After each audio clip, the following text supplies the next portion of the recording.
High school visit করতে গেছে, যায়া জিজ্ঞেস করছে ছেলেরা কি পড়ছো? বলে ইতিহাস। ঠিক আছে, ইতিহাস থেকেই প্রশ্ন করব, বলতো চীনের প্রাচীর কে ভেঙেছে? ছেলেরা জবাব দিচ্ছে তুমি বলো, তুমি বলো। কেউ বলছেন। বেঞ্চের কোনা যে ছেলেটি, সে বলছে সর্বনাশ, কেউ যখন স্বীকার করে না, এটা তো আমার মাথায় আসবে। সব শেষ ইন্সপেক্টর তাকে বলছে তুমি বলো তো কে ভেঙেছে চীনের প্রাচীর? কয় স্যার, গ্রামে আমার দুষ্টমির যথেষ্ট বদনাম আছে, কিন্তু চীনের প্রাচীর ভাঙার মতো দুষ্কর্ম আমি করি নাই। ইন্সপেক্টর খুব রেগে গেলেন, মাস্টারের দিকে তাকালেন, এই বুঝি আপনার ইতিহাস পড়ানো? মাস্টার ইন্সপেক্টরের বিরক্তি ভরা মুখ দেখে বলছেন স্যার রাগ করবেন না, এসব ছাত্র তো আমার, ওদের অবস্থা তো আমি জানি, আপনি আসছেন ঢাকা থেকে, আপনি জানবেন কি?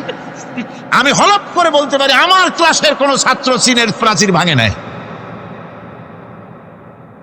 ইন্সপেক্টর রাগ হইয়া চলে গেছে হেডমাস্টারের রুমে, যায় বলছে যে আমি আপনার স্কুলের গ্রান্টকে আমি নাকচ করে দেব, মঞ্জুরি আমি ক্যান্সেল করে দেব। কেন? এই অবস্থা। হেডমাস্টার বলছে স্যার রাগ করবেন না, আপনার জন্য কিছু টাকা পয়সাও রাখছি হাদিয়া, বড় একটা চর্বিযুক্ত খাসিও জবাও করা হয়েছে, পুকুর থেকে রুই মাছ তোলা হয়েছে। তারপরেও আমার ছাত্ররা, টিচাররা বলার পরেও যদি আপনার সন্দেহ হয়ে থাকে যে আমার ছাত্ররাই ভাঙছে, তো ওই আপনি অসন্তুষ্ট হবেন না, রাগ করবেন না স্যার, ওই প্রাচীর ভাঙতে যা খরচ লাগে আমি কিছু খরচ দেবো, তো আপনি রাগ করেন না। এখন চিন্তা করেন, স্কুলের ছাত্র থেকে শুরু করে হেডমাস্টার পর্যন্ত জ্ঞানের বহর। তো বলতেছিলাম আপনি আমি ওজন স্তরে ফাটল ধরিয়েছি, তার অর্থ এই নয় যে আপনারা গিয়ে ওখানে কুড়াল মারিয়ে ওটারে ভাঙছেন। তাহলে ওটা কি হয়েছে? কোরআনে কারিমে রব্বুল আলামিন বলেন ওয়ামা আসাবাকুম মিন মুসিবাতিন ফাবিমা কাসাবাত আইদিকুম ওয়া ইয়াফু আন কাসীর। যত বিপদ তোমাদের উপর আরোপিত হয়, সমস্ত বিপদ তোমাদের দুই হাতের কামাই করা। কে বলছেন? আল্লাহ পাক। ওজনের স্তরে ফাটল ধরেছে, এটা বিপদ, বিশ্বের সমস্ত মানব সভ্যতা সৃষ্টি জগতের জন্য বিপদ। এই বিপদের জন্য দায়ী পৃথিবীর মানুষ। কিরকম? সেটা হচ্ছে গাড়ির পেছন থেকে যে কালো ধোঁয়া বের হয়, কল কারখানার চিমনি থেকে যে কালো ধোঁয়া বের হয়, এই কালো ধোঁয়াগুলি, তারপরে সমস্ত কেমিক্যাল উইপেন সেগুলি যে টেস্ট করা হয়, তার রিয়াকশন ইত্যাদি, এই কালো ধোঁয়া এবং সমস্ত মারণাস্ত্রগুলি এক্সপেরিমেন্ট করার সমস্ত এই রিয়াকশনগুলি সবগুলি গিয়ে ওই ওজন স্তরে ফাটল ধরিয়ে দিয়েছে। আস্তে করে পাতলা হয়ে এটা ফেটে গিয়েছে, অতি বেগুনি রশ্মি আসা শুরু করেছে। এটাকে বন্ধ করার জন্য বিজ্ঞানীরা আজ মরিয়া হয়ে গিয়েছে। ইনশাআল্লাহ আল্লাহ পাক তার বিজ্ঞানীদের মানুষের মাথায় বুদ্ধি এনে দিবেন, রিপেয়ারও হয়ে যাবে ইনশাআল্লাহ। সবাই বলেন ইনশাআল্লাহ। তাহলে বললাম কেন এ কথাটা? এই জন্য বললাম যে কোরআনে কারীমের মধ্যে আল্লাহ রাব্বুল আলামিন সব কথা বলে দিয়েছেন, কোনো কথা বাদ রাখেন নাই। পাহাড়গুলি ভেঙে আমরা ক্ষতি করতেছি, গাছগুলি কেটে আমরা ক্ষতি করতেছি, প্রকৃতির ভারসাম্য নষ্ট করে দিচ্ছি, ফলে সমুদ্রের পানি স্ফীত হচ্ছে, ভূমিকম্প বাড়তেছে, ঘূর্ণিঝড় হচ্ছে, টর্নেডো হচ্ছে, পৃথিবী বিধ্বস্ত হয়ে যাচ্ছে, ক্লাইমেটের পরিবর্তন আসছে। আজকে পৌষ মাস, এটা কি মাস? কত তারিখ? দেখেন বাংলা ভাষাকে কত মহব্বত করি। যদি বলি আজকে ডিসেম্বরের কত তারিখ, গড় গড় করে মুখস্থ হয়ে যাবে। বাংলারে খুব ভালোবাসি, মাসটার তারিখ বলতে পারলাম না, দুঃখিত। এই হলো আমাদের ভালোবাসা। আজকে পৌষ মাসের অর্ধেকও শেষ হয়ে যাচ্ছে, অথচ মনে হচ্ছে শীত যেন তার শ্বশুর বাড়ি বেড়াতে গেছে। এই যে অবস্থা, এই অবস্থা শুধু বাংলাদেশে নয়, গোটা পৃথিবীতে ক্লাইমেটের একটা বিরাট পরিবর্তন আসতেছে, একটা বড় রকমের পরিবর্তন আসতেছে। এর কারণ হচ্ছে এই পৃথিবীর মানুষেরা নিজেরাই প্রকৃতির ভারসাম্যকে নষ্ট করে দিয়েছে। এই ভারসাম্য নষ্ট হওয়ার কারণে আবহাওয়ার পরিবর্তন হচ্ছে, সামুদ্রিক জলোচ্ছ্বাস বাড়তেছে, ভূমিকম্প, আগ্নেয়গিরি ইত্যাদি হচ্ছে এবং পৃথিবীর মানুষ বিধ্বস্ত হচ্ছে। বলতেছিলাম এ কোরআনে কারীমের মধ্যে আল্লাহ পাক সব কথা বলে রেখেছেন। যদি জানতাম, বুঝতাম, তাহলে এই অবস্থার সৃষ্টি হতো না। এটা বিজ্ঞানের বই নয়, রাজনীতির বই নয়, সমাজনীতির বই নয়, বরং সমস্ত নীতিমালার উচ্চ, জ্ঞানের উচ্চ হচ্ছে আল কোরআন। জ্ঞানের উচ্চ কি? আরো জোরে বলেন, জ্ঞানের উচ্চ কি? আল কোরআন। পবিত্র কোরআনে এমন এমন ঘটনা আল্লাহ পাক বলেছেন যা ষষ্ঠ শতাব্দীর দুনিয়া এ সম্পর্কে কিছুই জানতো না। অবশ্য কিছু কিছু ঘটনা ইহুদিদের কিতাবে অতিরঞ্জিত আকার এবং বিকৃত অবস্থায় এসেছে, কিন্তু কোরআনে কারীম দুনিয়ার মানুষকে আদম সৃষ্টি, নূহের বন্যা, তারপরে মুসা আলাইহিস সালাম ফেরাউনের ঘটনা, ইব্রাহিম আলাইহিস সালামের নমরুদের ঘটনা এবং ইউসুফ আলাইহিস সালামের কাহিনী সবগুলিকে সুন্দর করে কোরআন শরীফ উপস্থাপনা করেছে রাসূলের মাধ্যমে, যা পৃথিবীর ইতিহাসে কেউ জানতো না। সেগুলি আল্লাহ পাক জানাইছেন কিভাবে? কোরআনে কারীম বলছে, তিলকা মিন আম্বাইল গায়বি নূহিহা ইলাইকা মা কুনতা তা'লামুহা আনতা ওয়ালা কওমুকা মিন ক্বাবলি হাযা। এ হলো সব অজ্ঞাত ঘটনা। সমস্ত ঘটনাগুলি আল্লাহ পাক তার হাবিবকে শুনিয়ে বলে দিলেন, সব অজ্ঞাত ঘটনা যা তুমি জানতে না, তোমার কোনো জানা ছিল না, আমি ওহীর মাধ্যমে তোমাকে সব জানাইছি। ইউসুফ আলাইহিস সালামকে যখন তার ভাইয়েরা কুয়ার মধ্যে ফেলে দিতেছিল তখন তুমি উপস্থিত ছিলে না, এই ঘটনা ওহীর মাধ্যমে আমি জানালাম। মুসা আলাইহিস সালামকে যখন ফেরাউন দরিয়ার ভিতরে ফেলে দিল, সেই সময় তুমি সিনাই পর্বতের পাশে দাঁড়িয়ে সব দৃশ্য লক্ষ্য করনি, অথচ আমি ওহীর মাধ্যমে সব তোমাকে খুলে খুলে বলে দিয়েছি। আল্লাহ পাক সমস্ত ঘটনাগুলিকে বলে বলে কোরআন শরীফের মধ্যে সব সাজিয়ে দিলেন, বলে দিলেন।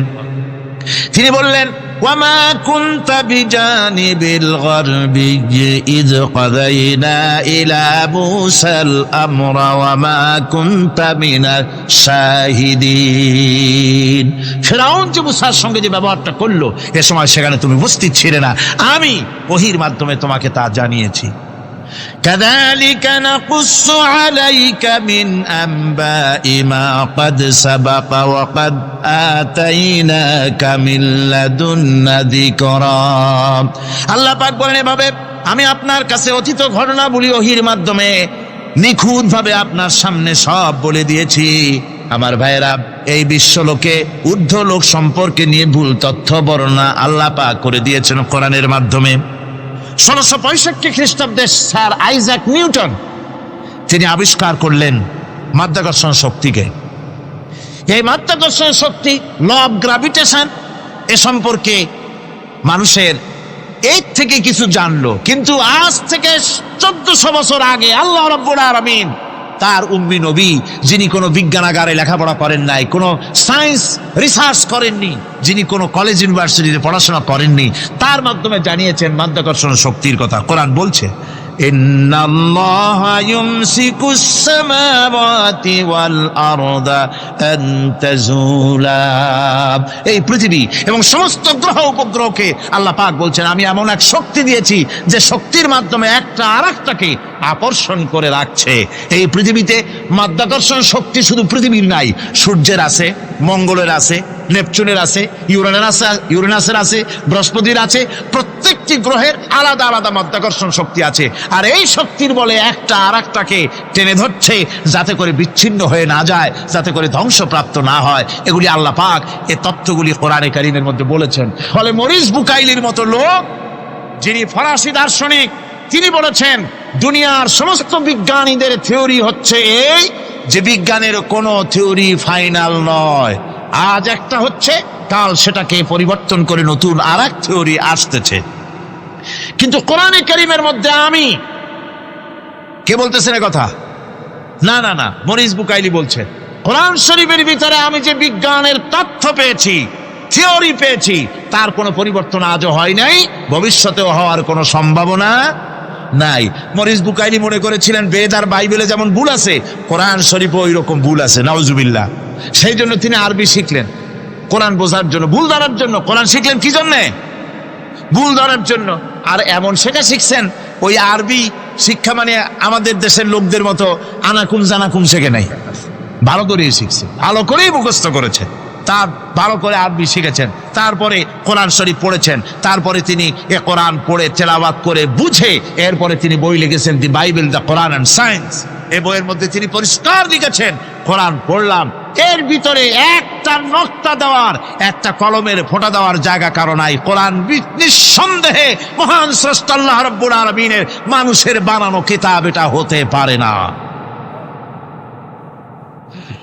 সুতরাং কোরআন শরীফের মধ্যে আল্লাহ পাক সব কথা বলে দিয়েছেন। বিজ্ঞানের সাথে কিন্তু কোরআনের সংঘর্ষ নাই। অনেকে মনে করে যে বিজ্ঞান আর কোরআন এর মধ্যে বিরাট সংঘর্ষ। না, বিরাট সংঘর্ষ নয়, দুই একটা পয়েন্টে সংঘর্ষ থাকতে পারে। অধিকাংশ ব্যাপারই বিজ্ঞান, আমি মনে করি বিজ্ঞানের আবিষ্কার যত বাড়বে কোরআন বোঝা মানুষের জন্য তত সহজ হবে। এটা আমার ধারণা, এটা আমার ধারণা।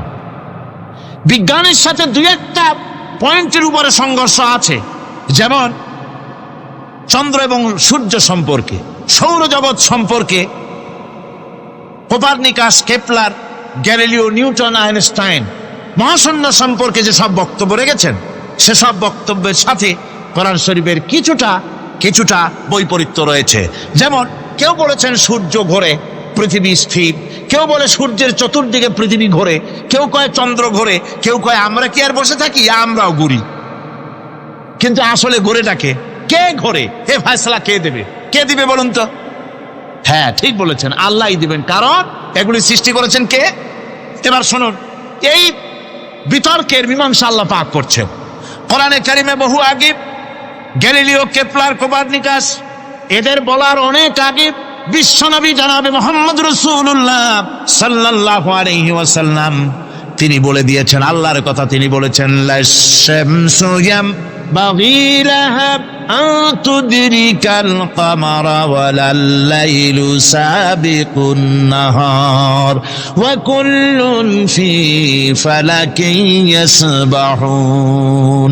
প্রবল জ্ঞানী হইবে যাহারা, আপন মনেতে বুঝিবে তাহারা, রাত্রি পারে না আগে যাইবার দিনের স্থান করি অধিকার, চন্দ্র বাঁধে না সূর্যের গায়েতে, সূর্য পারে না চন্দ্রকে ধরিতে, যার যে স্থান বহাল রাখিয়া ভ্রমণ করিছে খোদাকে ডরিয়া।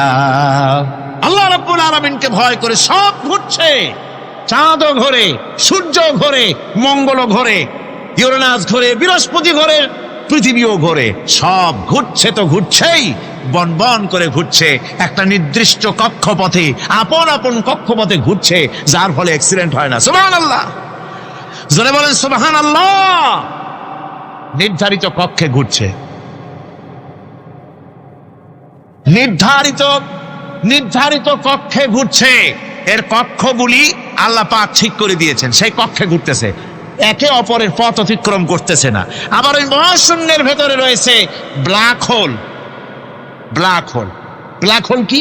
ব্ল্যাক হোল হচ্ছে একটা বিরাট অন্ধকার গহ্বর, একটা মৃত্যুকূপ। এত বড় বিরাট ব্ল্যাক হোল মহাশূন্যে আছে, বিজ্ঞানীরা হয়রান হয়ে গেছে। তার এত বড় শক্তি, সে শুধু তারা খায় না, কোন তারকা ঘুরতে ঘুরতে যদি তার কাছে এসে যায় তারাকে খেয়ে ফেলে।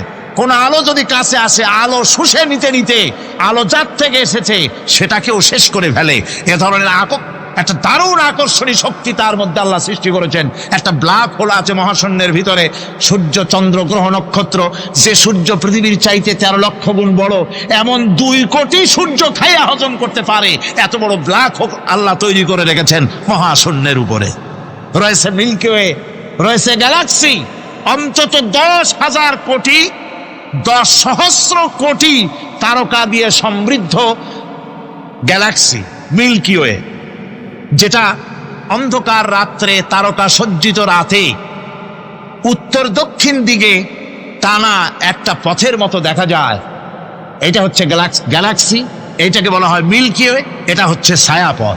অসংখ্য তারকা এর মধ্যে রয়েছে। কত বড় বড় তারকা, অনেক দূরে।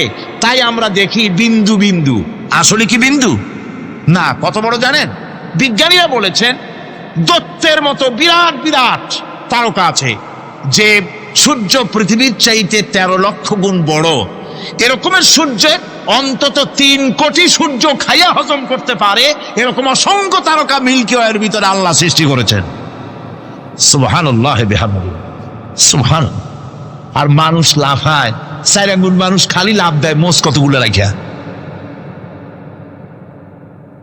আনন্দে লাফা। কি শক্তি তোমার! মহাশূন্যের তুলনায় এই পৃথিবীর অবস্থান কি জানেন? এই জন্য যত বেশি পড়াশোনা করবেন মাথা নত হয়ে যাবে। কমিউনিস্ট হয় ছাগলেরা, বুদ্ধিমান কোনোদিন কমিউনিস্ট হয় না। কারা কমিউনিস্ট হয়? ছাগলগুলি, যাদের আকল নাই, তাদের জ্ঞান নাই, বুদ্ধি নাই, ওরাই কমিউনিস্ট হয়। কোন চিন্তাবিদ, কোন বিজ্ঞানী কমিউনিস্ট হয় না। মাথা নত হয়ে যায়, আল্লাহর এই সৃষ্টি দেখে পাগল হয়ে যায়। নিঃসন্দেহে আল্লাহ আছেন, নইলে পরে এগুলি হয় কি করে? আমি চিন্তা করে পাই না কমিউনিস্ট হয় কেমনে, কতখানি পাগল হইলে হয়। ছোট্ট একটা রুমাল দেখলে মনে করি কোন তাঁতি এটারে বানাইছে, একটা এই কি জানি কয় মাইক দেখলে মনে করি কেউ এটাকে বানাইছে, টেবিল দেখলে মনে করি কেউ বানাইছে, ফ্রিজ দেখলে মনে করি বানাইছে কেউ, একটা সুই দেখলে মনে করি কেউ এটাকে বানাইছে। আর এই বিশাল পৃথিবী, ওই বিশাল আকাশ, কমিউনিস্টরা কয় এমনি এমনি হইছে। আমার বন্ধুগণ, মাথা নত হয়ে আসবে চিন্তা করলে কি বিশাল সৃষ্টি আল্লাহ পাকের। এই ছায়াপথ, এই গ্যালাক্সি, এর তুলনায় পৃথিবীর অবস্থান কোথায়? পৃথিবীর অবস্থানটা হচ্ছে, আমার হাতে এটা একটি কলম, এই কলমটা কাগজের উপরে আমি যদি এই নিপটা রাখি, কাগজের ভিতরে নিপে যতটুকুন জায়গা টাচ করবে, মহাশূন্য গ্যালাক্সি মিল্কি ওয়ে, আল্লাহর ওই মহাশূন্যের তুলনায় পৃথিবীর অবস্থান একটা কলমের নিপে যতটুকুন জায়গা নেয় এর থেকে বেশি নয়। এই যদি হয় পৃথিবী, তাহলে সেই পৃথিবীর মানুষ আপনি কতটুকুন? সলিমুদ্দি বসিরুদ্দি খালি লাফা। আমার বন্ধুগণ, লাভ কি? লাভের চোটে বলে হ্যান করেঙ্গে ত্যান করেঙ্গে, লাঠি কে আন্দার মুগুর ভরেঙ্গে।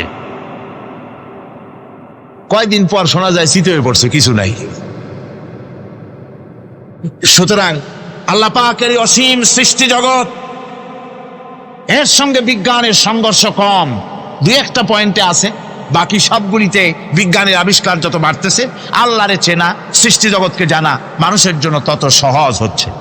আর রহমান আল্লামাল কোরআন, কোরআন শিখিয়েছেন আমাদেরকে রহমান, এমন নিয়ামত দিয়েছেন যার মধ্যে সব আছে। মানুষ সৃষ্টির ব্যাপারে, মানব সৃষ্টির ব্যাপারে নির্ভুল তথ্য যদি পেতে হয়, তাহলে কার কাছে যাব? জোরে কন। আল্লাহর কাছে যেতে হবে। আর আল্লাহর কাছে না যাইয়া মানব সৃষ্টির রহস্য যদি জানতে যাই ডারউইনের কাছে, তাহলে আপনার মামু হবে সুন্দরবনের বান্দরেরা। ঠিক কিনা? বান্দরেরা হবে মামু, শিম্পাঞ্জি ওরাং ওটাং হবে আপনার নানা আর দাদা। তার কারণ ডারউইন সাহেব বলেছেন, মানুষ এর পূর্বপুরুষ হলো বাঁদর, শিম্পাঞ্জি, ওরাং ওটাং। এটা হলো তার থিওরি অফ ইভলিউশন। এই বিবর্তনবাদের থিওরি পেশ করতে গিয়ে তিনি বলেছেন, মানুষ হলো বান্দরের জাত। আরে বেটা, তুই বান্দরের জাত। নিজের লেজ কাটিয়া সকলের লেজ কাটা আরম্ভ করতে যাচ্ছে। কি পাগলের পাগল, মানুষ হয়েছে বান্দরের জাত। আশ্চর্য কথা। কেমনে কইলে? তো বললো যে শিম্পাঞ্জি দেখছে, তো সে শিম্পাঞ্জি দেখে তার মনে হয়েছে যে মানুষ ওইরকমই তো দেখা যায়, তো মানুষ বুঝি বান্দর থেকেই আসছে। আমি বলি, পৃথিবীতে এমন পাগল আমি কোনোদিন দেখিও নাই, শুনিও নাই যে কোনো পাগল পাবদা মাছ দেখে বলেছে যে এটা হচ্ছে বোয়াল মাছের পূর্বপুরুষ। টাকি মাছ দেখে কোনো ছাগলেও বলেছে আজ পর্যন্ত যেটা হলো শোল মাছের পূর্বপুরুষ। পুঁটি খাইতে খাইতে আস্তে আস্তে বিরাট শোলে পরিণত হয়ে গেছে, কোনো পাগলেও বলেনি।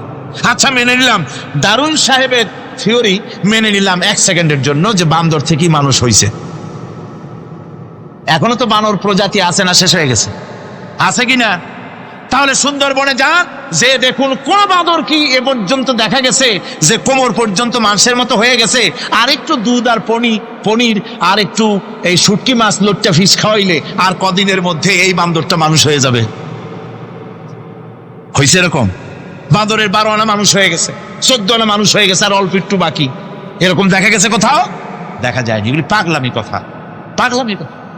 মানুষ বানর থেকে আসেনি, মানুষ ওরাং ওটাং থেকে আসেনি, মানুষ শিম্পাঞ্জি থেকে আসেনি। মানুষ এসছে কোত্থেকে?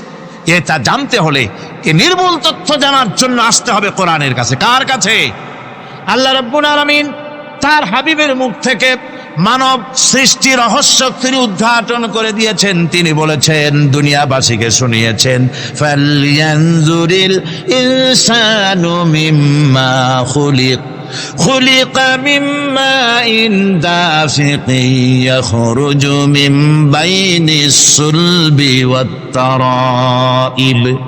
আল্লাহ পাক বলেন, মানুষ কি তার সৃষ্টি রহস্য দেখে না?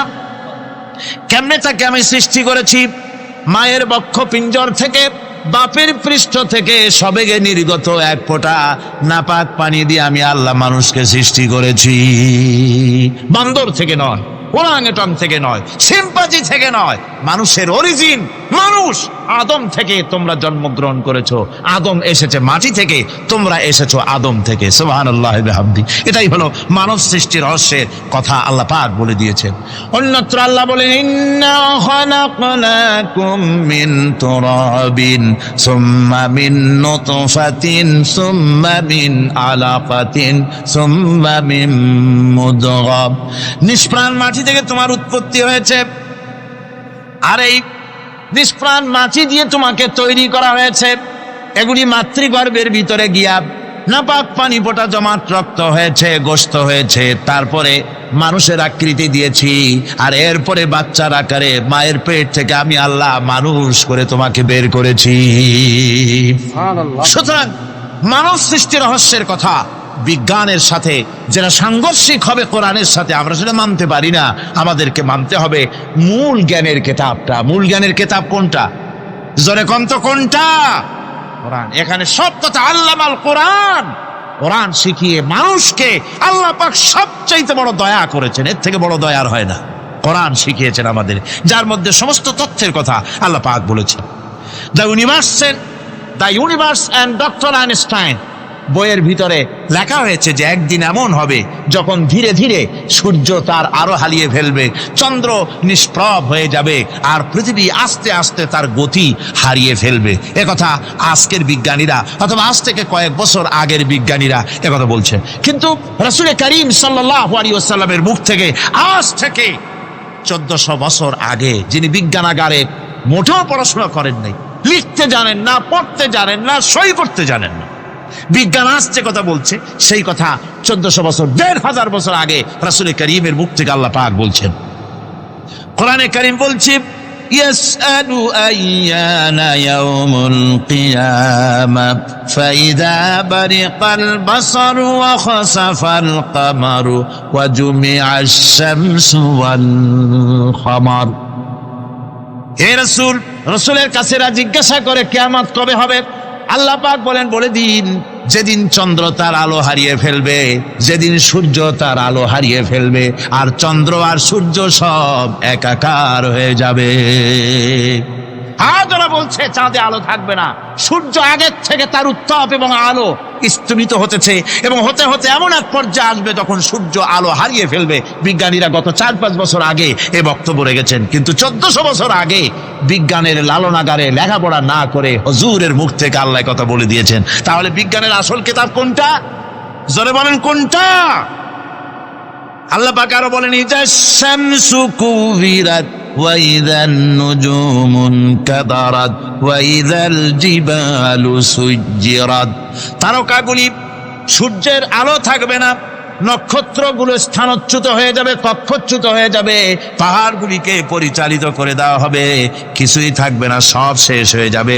বিজ্ঞানীরা আজ বলতেছে যে সব শেষ হয়ে যাবে, কিছুই থাকবে না, সব শেষ হবে। বিজ্ঞানীরা বলতেছেন, কোরআন অনেক আগে বলেছে, কুল্লু মান আলাইহা ফান ওয়া ইয়াবকা ওয়াজহু রাব্বিকা যুল জালালি ওয়াল ইকরাম। সব শেষ হয়ে যাবে, বিশ্বে যা কিছু আছে সব লয় হবে, ক্ষয় হবে, ধ্বংস হবে, কিচ্ছু থাকবে না, থাকবেন শুধু আল্লাহ সুবহানাহু ওয়া তাআলা। সুবহানাল্লাহি ওয়া বিহামদি। কোরআনে কারীম একথা বহু আগে আমাদেরকে জানিয়ে দিয়েছে। সুতরাং আসল জ্ঞানের কিতাবটাই হচ্ছে কোরআনে কারীম। এই কোরআনের কাছে আমরা যত যেতে পারবো, যত কোরআন বুঝতে পারবো, ততই আমাদের জন্য আমরা সমৃদ্ধ হতে পারবো, আমাদের উপর আল্লাহর রহমত আসবে, আমরা সমাজ চালাতে পারবো, আমরা দেশ চালাতে পারবো, আমরা দুনিয়ায় শান্তি পাবো, আমরা আখিরাতেও মুক্তি লাভ করতে পারবো। কোরআনে কারীম সমস্ত বিজ্ঞানের উৎস, দর্শনের উৎস। এইটা না জানলে কিছুই জানা হয় না, এইটা জানা হলে সব জানা হয়। পণ্ডিত আপনার ডক্টর শহীদুল্লাহ, আল্লাহ জান্নাত নসিব করুন, সবাই বলুন আমিন। তিনি বলতেন, বড় বড় সেমিনারে গিয়ে বলতেন তিনি, যে আপনারা যারা বক্তব্য রাখতে এসেছেন, জনগণকে বলছি না, যারা বক্তব্য রাখতে এসেছেন, এমএ পাস করেছেন, ডিগ্রি করেছেন, পিএইচডি করেছেন, এভারসিএস করেছেন, বহু কিছু ডিগ্রি আপনারা লাভ করেছেন, নামের আগে 6 হাত লম্বা ডিগ্রি আপনারা লাগাইছেন, আপনারা পণ্ডিত ঠিকই, কিন্তু এই কোরআন শরীফের জ্ঞান যদি আপনাদের না থাকে, আপনারা পণ্ডিত, তবে আপনারা মূর্খ পণ্ডিত। কি পণ্ডিত? কি পণ্ডিত? মূর্খ পণ্ডিত। ওরা বলে যে মৌলবীরা জানে কি, মৌলবীরা জানে কি? আরে ভাই, মৌলবীদের কাছে তো আসল জ্ঞান আছে, সুবহানাল্লাহি ওয়া বিহামদিহি, এখানে সবটা আছে।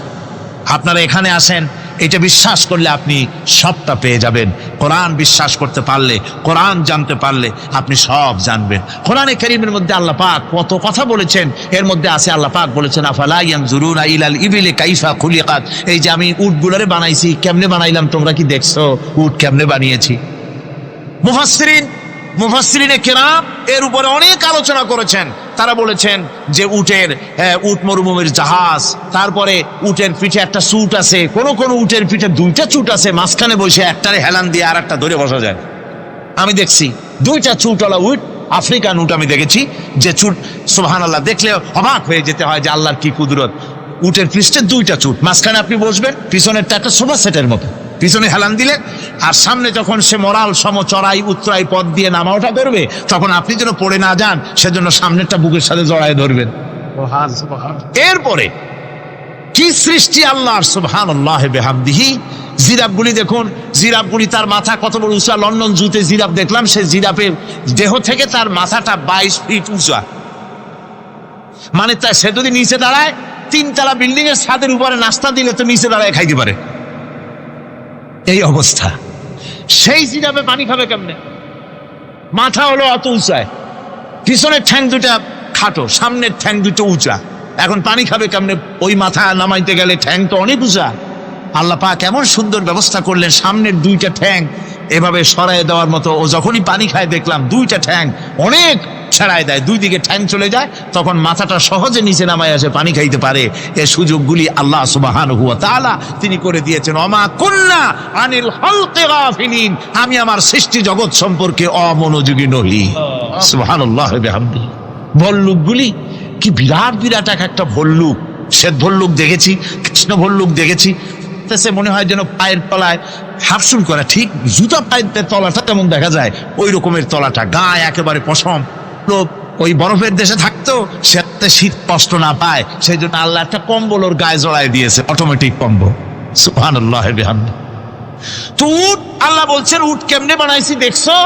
আফালা ইয়ানজুরুনা ইলাল ইবিলি কাইফা খুলিকাত। উট বানালাম কেমনে দেখেছিস? মানুষ অবাক হলো, আল্লাহ এত কথা ছুঁয়া উটের কথা বলছেন, কারণ নানান রকম মানুষ বলল। শেষ পর্যন্ত প্রাণীতত্ত্ববিদরা তারা আবিষ্কার করলেন মূল কারণটি। অনেক কারণ আছে আল্লাহ পাকে কথা বলার। উট তো মরুভূমির জাহাজ, তারপরে উট মানুষের অনেক উপকারে আসে, কথা বলা হয়েছে।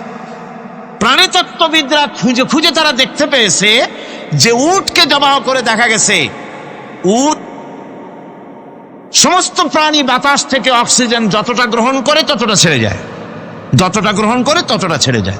একমাত্র প্রাণী উট যে যতটা অক্সিজেন গ্রহণ করে বাতাস থেকে সবটা ছাড়ে না, 2/3 ছেড়ে দেয়।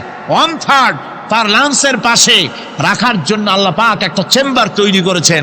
ওই চেম্বারের ভিতরে 1/3 অক্সিজেন থেকে যায়, কারণ পানিও রেখে, তার পানি রাখার জন্য রিজার্ভ ট্যাঙ্কি আছে, একটা ভেতরে একটা রিজার্ভ ট্যাঙ্কি আছে, অক্সিজেন রাখার একটা চেম্বার আছে। এগুলি কেন? এই জন্য যে মরুভূমির ভিতরে সাইমুম শিল্পগোষ্ঠী না, কিন্তু ঝোড়ো হাওয়া, মরুভূমির ভিতরে ঝোড়ো হাওয়া, এই ঝোড়ো হাওয়া যখন আরম্ভ হয়ে যায় তখন মানুষ বাঁচতে পারে না, মানুষ টের পাইয়া সব বাড়িতে চলে যায়। মরুভূমিতে চড়ে বেড়ায় উট, সে যাবে কোথায়? ওর তো যাওয়ার জায়গা নাই। 7 দিন 8 দিন 1 সপ্তাহ 2 সপ্তাহ পর্যন্ত এই মরুভূমিতে ঝড় চলতে থাকে, বালুর ঝড়, কিচ্ছু দেখা যায় না। ওখানে দেখছিলেন বালুর পাহাড়, কালকে আজকে দেখবেন বালুর পাহাড় এখানে চলে আসছে, এভাবে পাহাড় তৈরি হয়ে যায়, বালি উড়ায় নিয়ে যায় বাতাসে। এই বাতাসের ভিতরে বালু উঠতে থাকে সমানে, মানুষ প্রাণী কিছুই সেখানে শ্বাস করতে পারে না, বাঁচতে পারে না। উটের মতো প্রাণী যে মরুভূমিতে থাকে, ও বাঁচবে কি করে? আল্লাহ সুবহানাহু ওয়া তাআলা ওর লাংসের পাশে অক্সিজেন রাখার চেম্বার করে পানির ট্যাঙ্কি তৈরি করে দিয়ে রেখে এমন কায়দা করেছেন, ও যখনই টের পায় যে ঝড় শুরু হবে, সাথে সাথে ঠ্যাং দিয়া মুখ দিয়া গর্ত করে বালুর ভিতরে মাথা ঢুকাইয়া 1 সপ্তাহ 2 সপ্তাহ থাকতে পারবে মাটির তলে, অক্সিজেনের অভাব হবে না। কোরআনে কারিমে রব্বুল আলামিন বলেন, উল্টাপাল্টা না হওয়ার কারণ শোনো, এই পৃথিবীর বুকে যত বই কিতাব আছে, যত ধর্ম পুস্তক আছে, সব পরিবর্তন হয়েছে, তারমিম তারিফ হয়ে গেছে। বাইবেলের অবস্থা তো এমন, বাইবেল সম্পর্কে বর্তমানে বলা হচ্ছে ওর ভিতরে আল্লাহর একটা ওয়ার্ডও নাই। বর্তমান বাইবেলে আল্লাহর একটা বর্ণ নাই। এত উলট পালট সর্বনাশ হয়ে গিয়েছে। এখন তারা মুসলমানদেরকে গ্রহণযোগ্য করাবার জন্য দেখুন, ষড়যন্ত্র একরকম না, হাজারো রকমের ষড়যন্ত্র। তারা তাদের বাইবেলের মধ্যে এখন লিখতেছে আয়াত নম্বর এত, আগে লিখত পদাবলী, এত নম্বর পদ, এত নম্বর পদাবলী, এভাবে লিখত। এখন লিখতেছে আয়াত নম্বর অত, আগে লিখত সদা প্রভু, এখন লেখে আল্লাহ তাআলা খোদাবন্দ। আখিরাত, রিসালাত, নবুয়ত, এইসব কথাগুলি, ইসলামের মূল পরিভাষাগুলি তারা গ্রহণ করে মুসলমানদেরকে বিভ্রান্ত করার চেষ্টা করে। আমার বন্ধুগণ, সব ধর্মীয় পুস্তকগুলি যেখানে তারমিম তারিফ হয়ে গেল, কোরআনের কোনো পরিবর্তন আজও। কোরআন নাযিল হচ্ছে, রাসূল করিম বুখারী শরীফে এসেছে, প্রতি রমজান মোবারকে হযরতে জিবরাইল আসতেন, হুজুরকে বলতেন, হুজুর আপনি তেলাওয়াত করেন, আমি শুনি, যতটুক নাজিল হয়েছে পড়েন। হুজুর পড়তেন, জিবরাইল শুনতেন, আবার জিবরাইল পড়তেন, হুজুর শুনতেন। এমনি করে করে যে বছর হুজুর ইন্তেকাল করবেন, হুজুরের জীবনের শেষ রমজান মোবারকে কোরআন নাজিল পরিপূর্ণ হয়ে গেছে।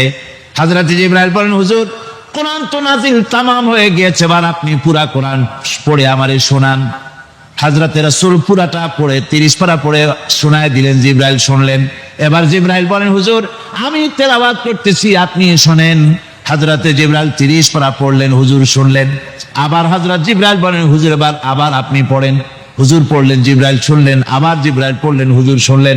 তার মানে হলো হুজুর যে বছর ইন্তেকাল করলেন, ওই বছরের রমজান মোবারকে হযরত জিবরাইল 2 বার পড়েছেন, হুজুর শুনেছেন, আর হুজুর 2 বার পড়েছেন, জিবরাইল শুনেছেন, যাতে করে একটা জের জবর, একটা আয়াত, একটা সেমিকোলন যেন বাদ না পড়ে যায়। কোরআনে কারীম মুখস্থ করার জন্য আল্লাহ রাব্বুল আলামিন এটাকে স্থায়ী করার জন্য বাধ্যতামূলক করেছেন, নামাজের ভিতরে তেলাওয়াত করতে হবে। মানুষ নামাজের মধ্যে তেলাওয়াত করে, সওয়াবের জন্য সকালে পড়ে, বিকালে পড়ে, অর্থ সহকারে বুঝে পড়ে, রাত্রে পড়ে, দিনে পড়ে।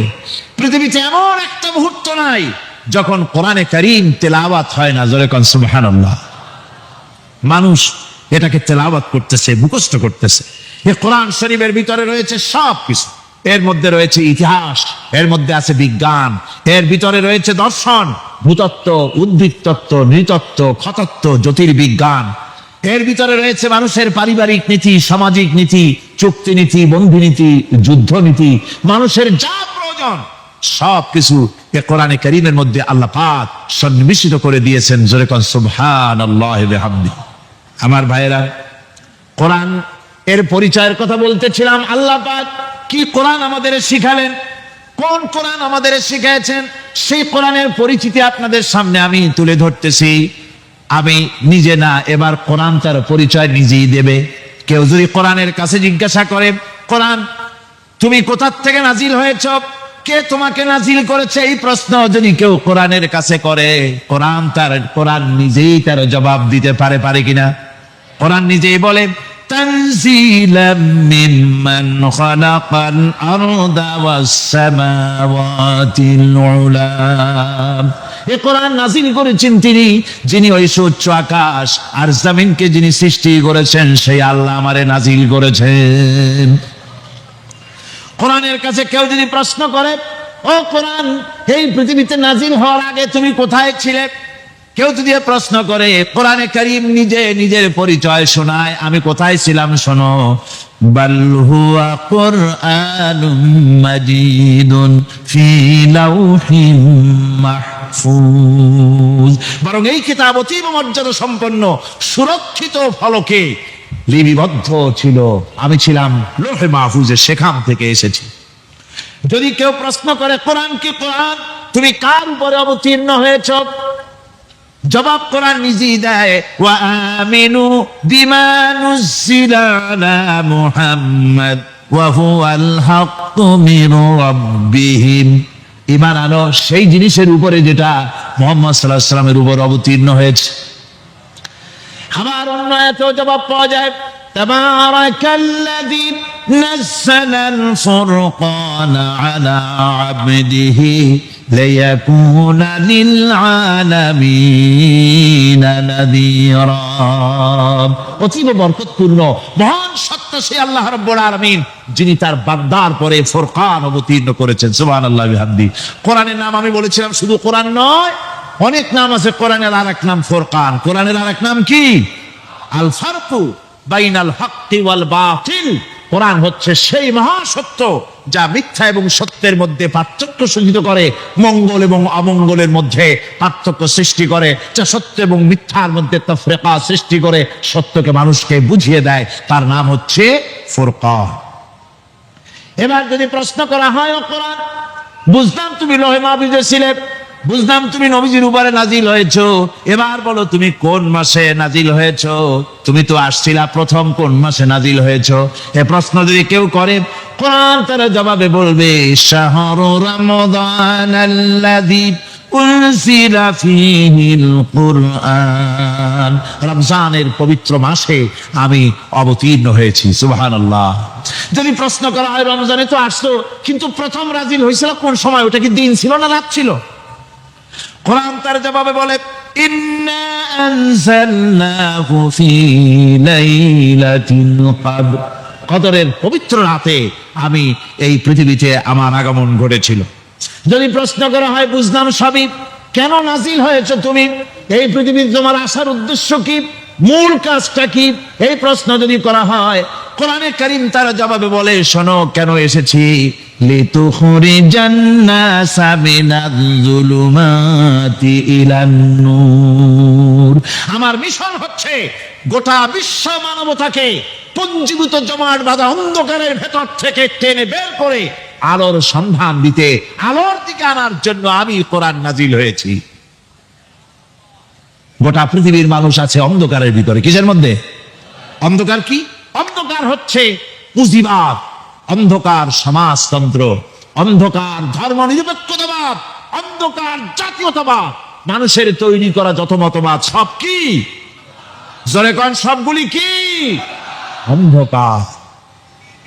আজকে আসার সময় দেখলাম দেওয়ালে লেখা, সমাজতন্ত্র আমরা প্রতিষ্ঠা করে ছাড়বো। চিন্তা করলাম যারা লিখছেন তারা কি পাগল না ছাগল? কি আশ্চর্য কথা, এটা মাথা খারাপ, পাগল না মাথা গোল বুঝতে পারছেন? আমার বন্ধুগণ, এগুলি সব অন্ধকার। এই অন্ধকারের ভেতর থেকে মানুষগুলিকে টেনে আনবে কোরআন কিসের দিকে? আলোর দিকে। এবার যদি প্রশ্ন করা হয়, বুঝলাম তুমি অন্ধকার থেকে আলোর দিকে নিয়ে আসবে, আলোর দিকে আসলে পরে ফায়দাটা কি হবে, মূল ফায়দাটা বুঝায় দাও, আসল ফায়দা কি হবে তোমারে যদি মানি। কোরআন তার জবাব দেয়, নিজের পরিচয় নিজে তুলে ধরে, ফামান তাবিআ হুদায়া ফালা খাউফুন আলাইহিম ওয়ালা হুম ইয়াহজানুন। এই কোরআনকে যদি মেনে চলো, এই কোরআনের আইন যদি মানো, সমাজে মানো, ব্যক্তিতে মানো, পরিবারে মানে, রাষ্ট্রে মানো, জীবনের সব ক্ষেত্রে সমস্ত জায়গায় যদি এই কোরআনকে মেনে চলো, ফালা খাউফুন আলাইহিম, তাহলে তোমাদের কোনো ভয় থাকবে না, ওয়ালা হুম ইয়াহজানুন, কোনো চিন্তাও থাকবে না। কিসের ভয় থাকবে না? কোরআনের আইন মেনে যদি চলো সমাজে ও রাষ্ট্রে, চুরির ভয়, ডাকাতির ভয়, জেনার ভয়, হত্যার ভয়, সন্ত্রাসের ভয়, কোনো ভয়ে থাকবে না। ওয়ালা হুম ইয়াহজানুন, চিন্তাও থাকবে না। খাওয়া পড়া, শিক্ষা, চিকিৎসা, বাসস্থান, এগুলির কোনো চিন্তা থাকবে না। কোরআনের সমাজে সব কিছুর গ্যারান্টি দেওয়া হবে, সবগুলি পেয়ে যাবে।